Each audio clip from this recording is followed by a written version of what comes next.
नमस्कार साथियों, स्वागत है आपका विद्या विमर्श चैनल पर। आज हम शुरू करने जा रहे हैं क्लास 7th मेडिवल हिस्ट्री का second chapter new Kings and kingdoms. अगर आपने पहला लेक्चर नहीं देखा है तो जाके प्लेलिस्ट पे आप जरूर देख सकते हैं। शुरू करते हैं। ये रहेगा सेशंस जो चल रहे हैं वो क्वेश्चन एंड आंसर्स के सेशंस में चल रहे हैं, जिसमें हम चैप्टर के ऑब्जेक्टिव क्वेश्चंस को लेकर आते हैं और यहाँ पर डिस्कस किया जाएगा कुछ ऑब्जेक्टिव क्वेश्चंस को।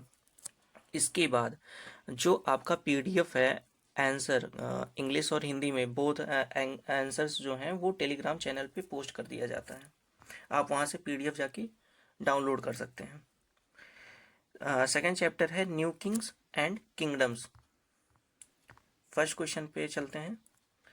फर्स्ट क्वेश्चन कह रहा है कि भारत में 3 नए राजवंश कौन थे? डायनेस्टीज कौन कौन सी थी? तो डायनेस्टीज थी इसमें 3 पहले ही थी गुर्जर प्रतिहार, गुर्जर प्रतिहार। सेकंड थी पालाज और थर्ड थी आपकी राष्ट्रकूट्स।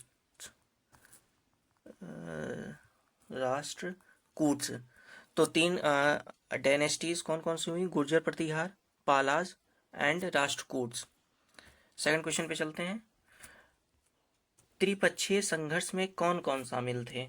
तो वही 3 शामिल थे। कौन कौन से? पहला गुर्जर प्रतिहार, सेकंड शामिल था पालाज और थर्ड कौन सा शामिल था? वो राष्ट्रकूट्स शामिल थे।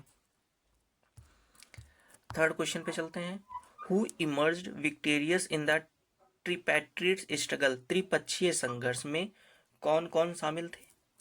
तो यही 3 शामिल थे। कौन कौन से? अगर ये गुर्जर प्रतिहार शामिल थे, ठीक है। पालाज सेकंड पे कौन था? पालाज शामिल थे। और थर्ड कौन था? राष्ट्रकूट शामिल थे। ठीक। फोर्थ क्वेश्चन पे चलते हैं। फोर्थ क्वेश्चन की अगर बात करें तो राष्ट्रकूट किसके सामंत थे? Whose feudatories were the Rashtrakutas? तो ये किसके थे? चालुक्याज के थे। किसके थे? ये चालुक्य वंश के क्या थे? राष्ट्रकूट प्रारंभ से चालुक्य वंश के सामंत थे। किसके थे? राष्ट्रकूट चालुक्य चालुक्यास के। ठीक है। फिफ्थ क्वेश्चन पे चलते हैं। राष्ट्रकूट वंश की स्थापना किसने की थी? तो राष्ट्रकूट वंश की स्थापना जो की थी वो किसने की थी? दंतदुर्ग ने। इसका आंसर हो जाएगा दंती दुर्ग ने। किसने की थी? दंती दुर्ग ने। फिर राष्ट्रकूट की राजधानी क्या थी? राष्ट्रकूट की राजधानी जो थी वो मान्यखेत थी। क्या थी?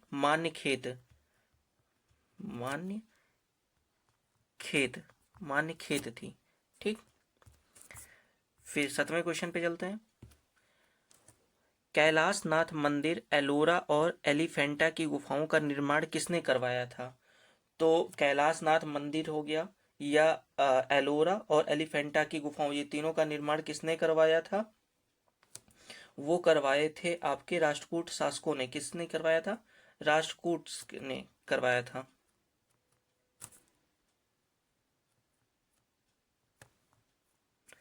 राष्ट्रकूट ने करवाया था। फिर कह रहा है राष्ट्रकूट वंश के प्रमुख राजा कौन थे? राष्ट्रकूट के प्रमुख राजा कौन थे? तो इसमें 2-3 नाम हैं, देख लीजिए। पहला नाम है दंती दुर्ग।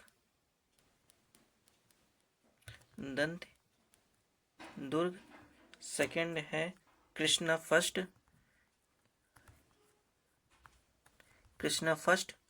फिर है गोविंदा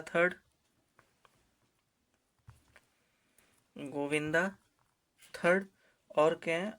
और कौन है? अमोघ वर्ष। कौन है? अमोघ वर्ष।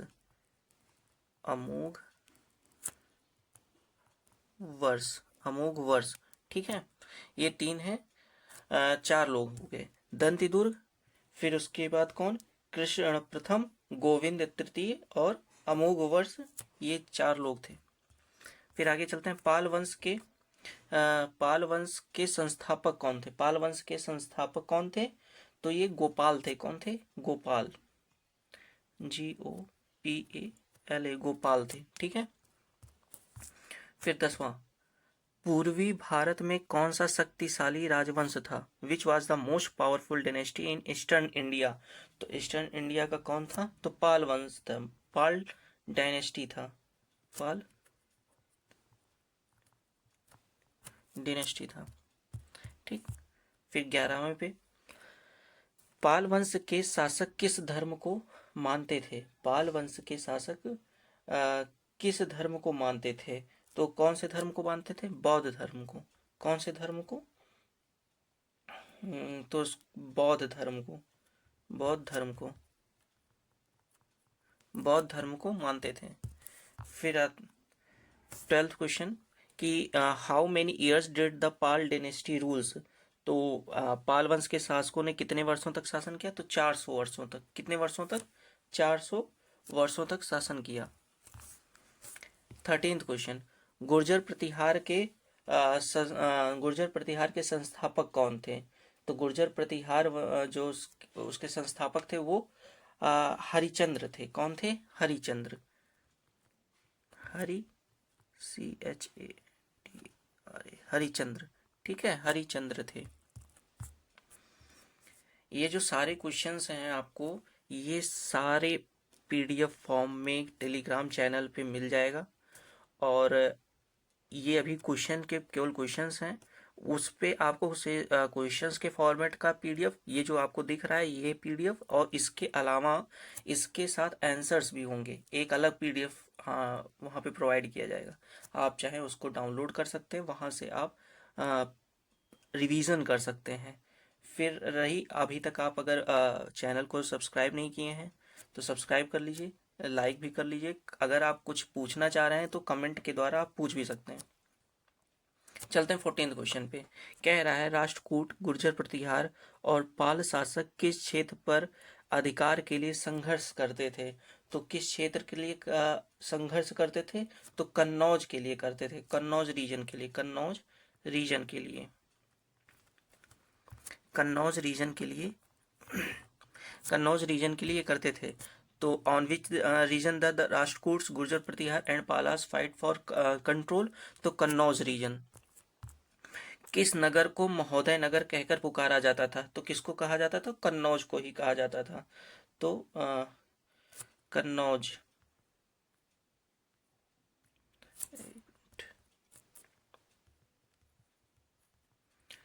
कन्नौज को ही कहा जाता था।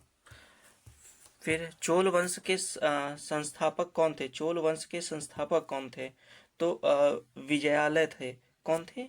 विजयालय। तो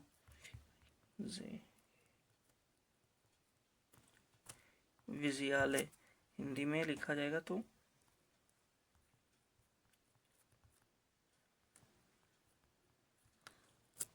ठीक है। चोल वंश के संस्थापक कौन थे? तो विजयालय थे।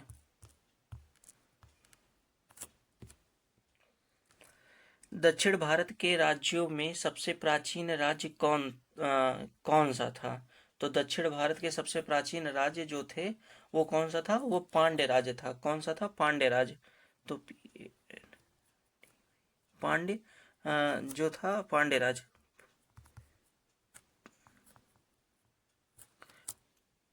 ठीक है, पांड्य किंगडम, पांड्य जो था वो पांड्य राज्य था। फिर आगे चलते हैं 18वां पे। सामंत किसे कहा जाता है? सामंत किसे कहा जाता था? तो सामंत जो होते थे, जो राजा के अधीनस्थ होकर प्रशासन और सैन्य सेवा करते थे। ठीक है, प्रशासन और सैन्य सेवा जो करते थे उन्हें सामंत कहा जाता था। ठीक है, जैसे लिख दें तो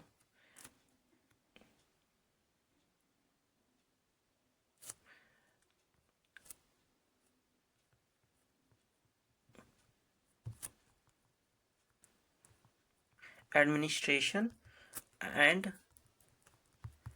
मिलिट्री सर्विसेज। ठीक है, तो ये थे सामंत, इनको क्या कहा जाता था? सामंत कहा जाता था। ठीक है, जो served under the king in the administration and the military services. ठीक। 19th है, सामंत किसे कहा जाता था, समझ में आया? सामंत वे थे जो राजा के अधीनस्थ होकर, ठीक है, राजा के अधीनस्थ होकर प्रशासन और सैन्य की सेवा करते थे। 19वां, चोल वंश के सबसे शक्तिशाली राजा कौन से थे? तो चोल वंश के सबसे शक्तिशाली राजा राज माने जाते थे, राज फर्स्ट माने जाते थे, ठीक है, राज फर्स्ट, राज फर्स्ट, ठीक है।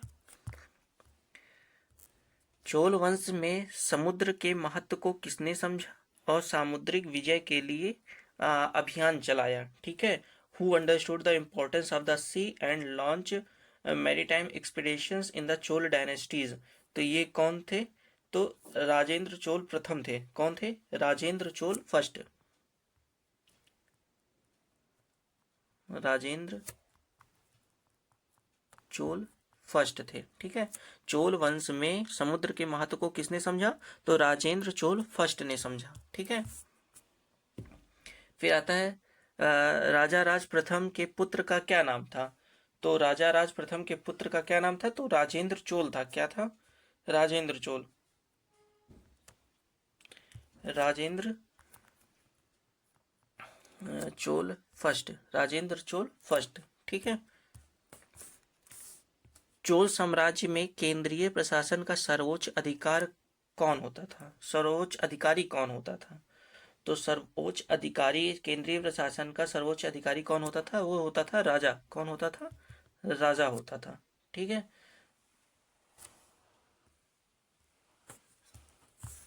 फिर है चोल साम्राज्य को कितने प्रांतों में विभाजित किया गया था? तो चोल साम्राज्यों को कितने प्रांतों में, प्रोविंसेस में, कितने प्रोविंसेस में डिवाइड किया गया था? तो 6 प्रोविंसेस में किया गया था, ठीक है। फिर चोल साम्राज्य के प्रांतों को क्या कहा जाता था? चोल साम्राज्य के प्रांतों को क्या कहा जाता था? तो मंडलम क्या कहा जाता था? क्या कहा जाता था? मंडलम, मंडलम कहा जाता था, ठीक। फिर 25 में चोल साम्राज्य की प्रशासनिक इकाइयां अवरोही क्रम में लगाइए, ठीक है, मतलब डिसेंडिंग ऑर्डर से, बड़े से छोटे क्रम में लगाना है। तो इसमें पहले आ जाता है, क्या आ जाएगा? स्टेट, ठीक है। स्टेट में मतलब क्या आ जाएगा? राज्य, ठीक है, राज्य। राज्य के बाद क्या आएगा? राज्य के बाद आता है मंडलम। क्या आएगा? मंडलम, मंडलम। तो मंडलम आ जाएगा। मंडलम के बाद आता है नाडु। क्या आता है? नाडु। इसके बाद आ जाएगा नाडु, ठीक है, नाडु। नाडु के बाद आएगा कुट्टम। क्या आ जाएगा? नाडु के बाद कुट्टम, के ओ, कुट्टम। नाडु के बाद आता है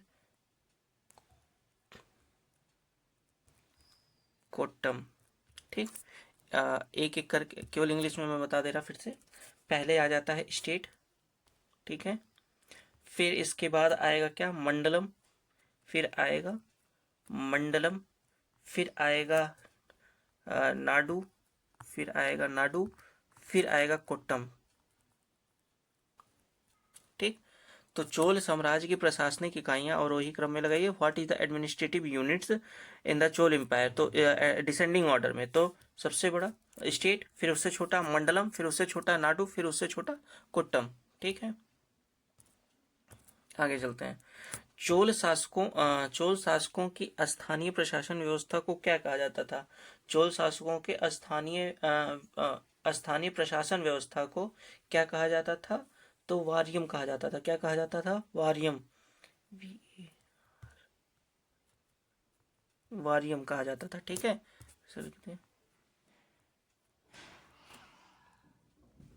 वारियम कहा जाता था, ठीक। फिर इसके बाद चलते हैं आगे। तो 27, चोल अभिलेखों में कितने प्रकार की ग्राम सभाओं का उल्लेख मिलता है? तो चोल अभिलेखों में कितने प्रकार के मिलता है?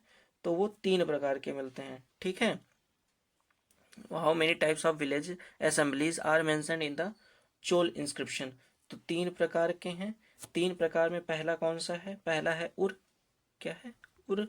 सेकंड है जिसको कहा जाता है सभा, या कहा जाएगा सभा, SA, सभा। तीसरा है नगरम। तो नगरम, इसको हिंदी में भी कहा जाता है, इंग्लिश में भी कहा जाता है। इसको क्या कहा जाएगा? उर, सभा और नगरम। ठीक है। फिर आगे 28, ग्राम परिषद को क्या कहा जाता है? तो ग्राम परिषद को क्या कहा जाता है? ग्राम परिषद को उर कहा जाता है। क्या कहा जाता है? उर। उर हिंदी में ऐसे लिखेंगे, उर। ठीक है। ग्राम परिषद को what is a village council called? उर। विलेज काउंसिल को क्या कहा जाता था? उर कहा जाता है। 29 क्वेश्चन, गांव के वरिष्ठ ब्राह्मणों की सभा को क्या कहा जाता था? तो what was the assembly of senior Brahmans village called? तो इनको क्या कहा जाता था? इनको कहा जाता है सभा। इनको क्या कहा जाता था? सभा। ठीक है। इसमें कौन होते थे? वरिष्ठ ब्राह्मण। ठीक है। वरिष्ठ ब्राह्मण की सभा, काउंसिल्स को क्या कहता था? सभा। फिर आगे चलते हैं 30। इसमें है कि व्यापारिक केंद्रों के प्रबंधन कार्य को क्या कहा जाता है? What was the management of trade centres called? तो ट्रेड सेंटर्स को क्या कहा जाता था? नगरम कहा जाता था। ठीक है। नगरम कहा जाता था। फिर आगे, चोल साम्राज्य को राजस्व किन किन स्रोतों से प्राप्त होता था? What were the sources of the revenue of the Chola empire? तो कौन कौन से सोर्सेस थे इसमें? तो चोल साम्राज्य को जैसे इसमें मिलता था, किसमें? भूमि कर पे। ठीक है। तो भूमि कर पे, रेवेन्यू कर पे, रेवेन्यू पे जो रेवेन्यू था वो किस पे मिलता था? इनका मिलता था लैंड पे, लैंड टैक्सेस पे। ठीक है। भूमि कर पे मिलता था। फिर मिलता था ट्रेड पर। ठीक है। व्यापार पर। और जो था मैरीटाइम कॉमर्स के, समुद्री व्यापार के उस पे। तो मैरीटाइम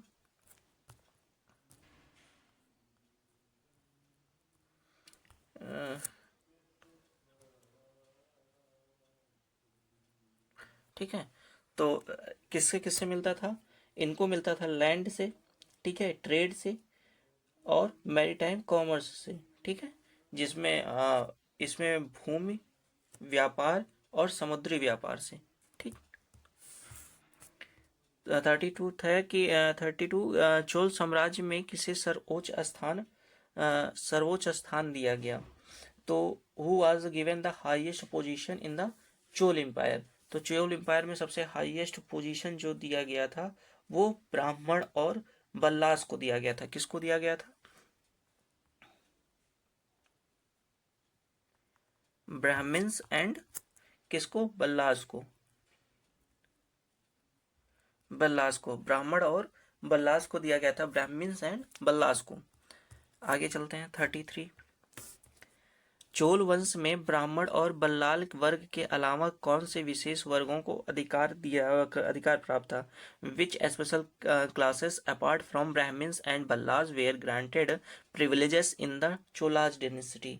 तो इसके अलावा जो थे, तो उनको वो थे वेलंगे और इंगाई। तो वेलंगे और इंगाई, तो ये वेलंगई और कौन थे?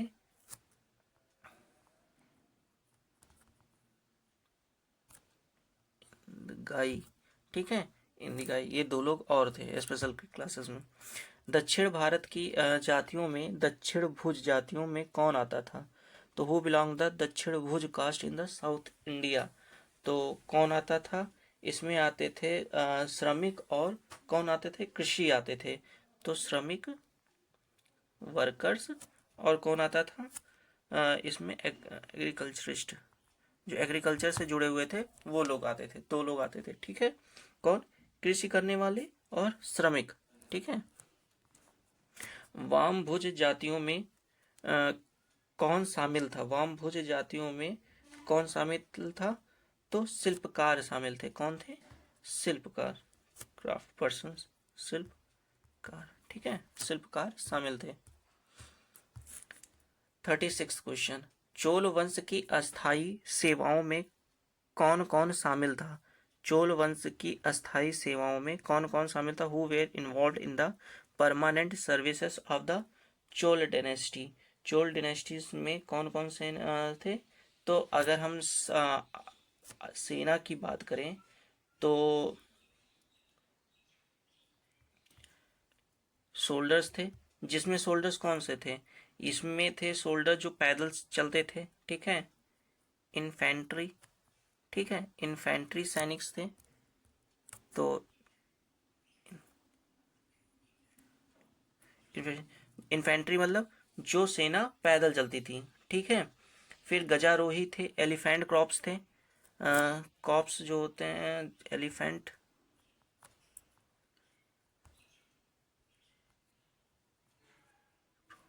इसमें एलिफेंट क्रॉप्स थे। और फिर कौन था इसमें? अश्वारोही, जो घोड़े ओड़े लेकर चलते थे, ठीक है, वो लोग थे, ये परमानेंट इसमें थे। फिर चोल काल में सैनिक टुकड़ियों का नेतृत्व करने वालों को क्या कहा जाता था? What was the leader of military units called during the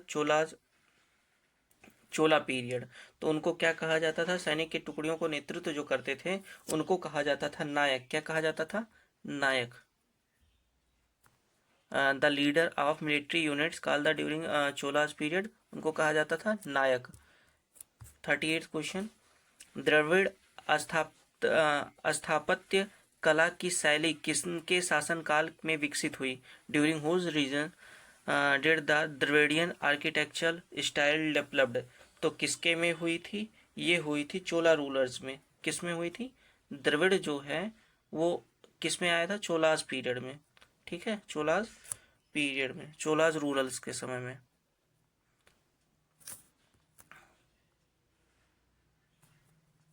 ठीक। 39 क्वेश्चन, तंजौर में राजराजेश्वर वृद्धेश्वर मंदिर का निर्माण जो था वो किसने करवाया था? तो राजराजेश्वर मंदिर का जो वृद्धेश्वर है उसका निर्माण कौन करवाया था? राजा राज प्रथम ने। कौन करवाया था? राजा राज फर्स्ट ने, राजा राज फर्स्ट ने करवाया था। नटराज की मूर्तियां किस सामग्री से बनी थी? तो किस सामग्री से बनी थी? तो ये बनी थी कांस से। किससे बनी थी? कांस से, ठीक है, ब्रोंज से। किससे बनी थी? कांस से। एंड फिर दूसरा क्वेश्चन कह रहा है इसी में, और किस साम्राज्य में बनाई गई थी? और किस साम्राज्य में बनाई गई थी? किस एम्पायर में? तो ये बनाई गई थी चोला एम्पायर में, ठीक है, चोला एम्पायर में बनाई गई थी।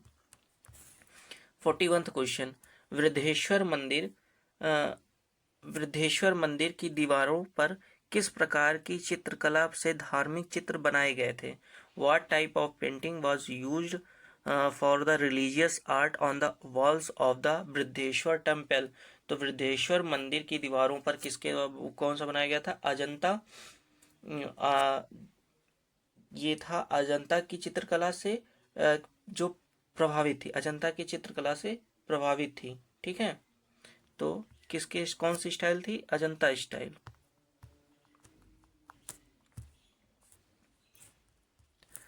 फिर 42nd क्वेश्चन, पाल वंश किस धर्म के अनुयायी थे? किस धर्म के अनुयायी थे? पाल डायनेस्टी किस धर्म को फॉलो करते थे? ये एक बार क्वेश्चन पहले भी आ चुका है। इस कौन से थे? बौद्ध धर्म के, ठीक है, बुद्धिज्म, बौद्ध।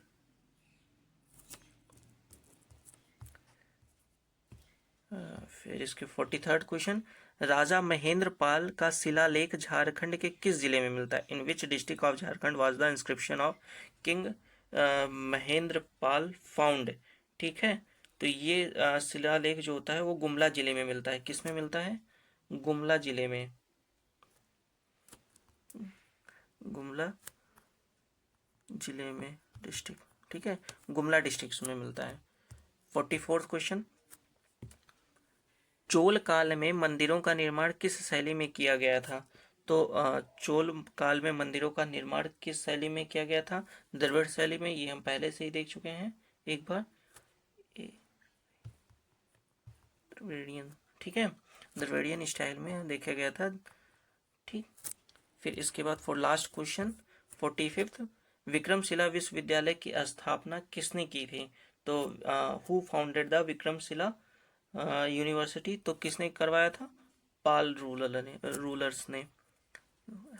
रूलर्स ने करवाया था। यहाँ पर जाके हमारे कंप्लीट हो जाते हैं 45 क्वेश्चन सेकेंड चैप्टर के। और अगर आप अभी तक चैनल को सब्सक्राइब नहीं किए हैं तो चैनल को सब्सक्राइब कर दीजिए। ऐसे ही और सारे लेक्चर्स आपको मिलते रहेंगे। और दूसरी इम्पोर्टेंट बात कि जो आपका ये पीडीएफ है क्वेश्चंस फॉर्मेट में, ये और इसके साथ साथ एक और पीडीएफ इसके आंसर्स भी, तो इंग्लिश हिंदी दोनों में रहेंगे। वो ये दोनों पीडीएफ्स आपको टेलीग्राम चैनल पर सेंड कर दिया जाएगा, वहाँ से आप डाउनलोड कर सकते हैं। तो आज के लिए इतना ही। Thank you. जय हिंद।